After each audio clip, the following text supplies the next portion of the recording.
এই জন্য তো অন্তর্বর্তীকালীন সরকার নয়, মুখ্যমন্ত্রী জবাব দিয়েছিল। এই জন্য আবু সাইদ তার ষাটের বুলেট পালন করেছিল। এই জন্য আমরা অন্তর্বর্তীকালীন সরকারের প্রতি আমাদের অবস্থা এখনো নেই, কিন্তু আপনাদের কথাবার্তা মানুষকে কিন্তু বিরক্ত করে তুলছে।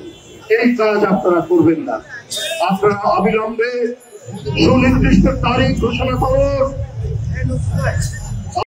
যুক্তরাজ্যে যেতে হয়েছে, তারপর থেকে জাতিসংঘের শরৎ অনুযায়ী 1951 সালে সেই শরৎ অনুযায়ী সেইখানে রাজনৈতিক আশ্রয় সে আছে। সে বাংলাদেশের নাগরিকত্ব, বাংলাদেশের মানুষের ভালোবাসা কোনটাই বিসর্জন দেয়নি। আর এক উদ্ভট কি নাম, ডক্টর খলিলুর রহমান, তিনি বলে বসলেন একটা আজব কথা, এই বিভ্রান্তমূলক কথা।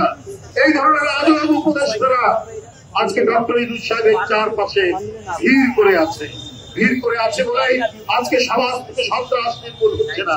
আজও রাস্তায় অলিতে গলিতে বিভিন্ন জায়গায় আজকে লাশ পাওয়া যাচ্ছে, বেড়ে গেছে চুরি ডাকাতি, হানাহানি, রক্তাক্ত সন্ত্রাস।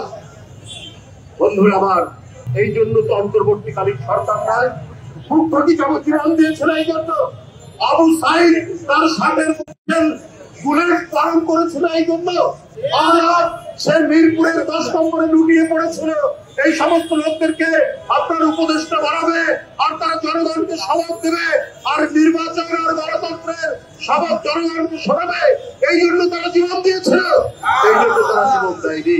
কিন্তু আজকে এদের জীবনের বিনিময়ে তারা তাদের গাড়িতে পতাকা উড়িয়ে জনগণকে আজকে পাঠ দিচ্ছে, জনগণকে আজকে শিক্ষা দিচ্ছে।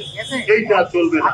বন্ধুরা আমার, আজকে জনগণের কর্তৃত্ব নেই, আজকে নির্বাচিত সরকার নেই, আজকে জনগণ ভোট দিতে পারছে না প্রায় 17-18 বছর।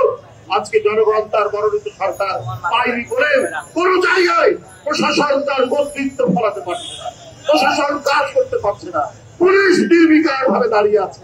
অথচ একের পর এক সমাজ বিরোধী কাজ, সন্ত্রাসী কাজ, হত্যা, খুন, জখম লেগে আছে। বন্ধুরা আমার, এটার জন্য আমাদের আরো প্রতিবাদ করতে হবে, আমাদেরকে আরো জাগরিত হতে হবে। আমরা অন্তর্বর্তীকালীন সরকারের প্রতি আমাদের অবস্থা এখনো নেই, কিন্তু আপনাদের কথাবার্তা মানুষকে কিন্তু বিরক্ত করে তুলছে। এই কাজ আপনারা করবেন না। আপনারা অবিলম্বে সুনির্দিষ্ট তারিখ ঘোষণা করুন।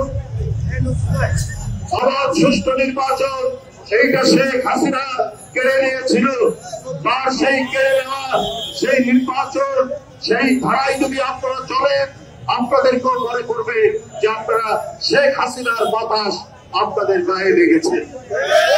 এই কাজ করবেন না, সুনির্দিষ্ট সময় দেন, এর মধ্যে অনেক কাজ করা যায়। আপনারা সংস্কারের কথা বলছেন, সংস্কার করতে বেশি সময় লাগে না, একে তো 10 মাস চলে গেছে। যদি ডিসেম্বরে নির্বাচন হয় তাহলে তো আরো আপনার প্রায় 10 মাসের মতো বাকি আছে, তাহলে এত তো সময় লাগার কথা না।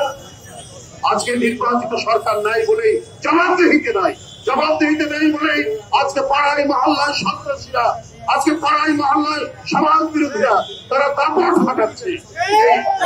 এই অবসান ঘটিয়ে সত্যিকারের গণতন্ত্র এবং জনগণ যাকে নির্বাচিত করবে সেই নির্বাচিত প্রতিনিধিদের গণতন্ত্র ফিরে আসবে, জবাবদিহিতে থাকবে এবং সমাজে আপনার প্রশাসনকে জবাবদিহি করতে হবে যে কোনো তাদের ত্রুটির কারণে।